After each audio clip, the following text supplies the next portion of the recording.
Ulduzlar süzülür Xəzər qoynuna, ay işığı geyinir gümüş donuna.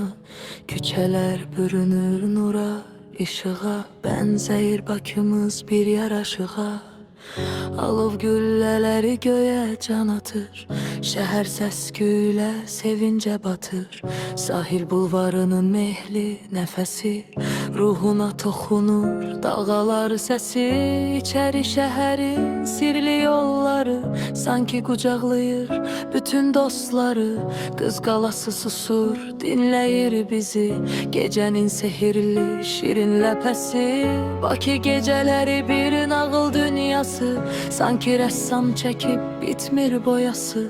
Hər küncü bir dastan, hər yanı aləm, vəsfini yazmağa acizdir qələm.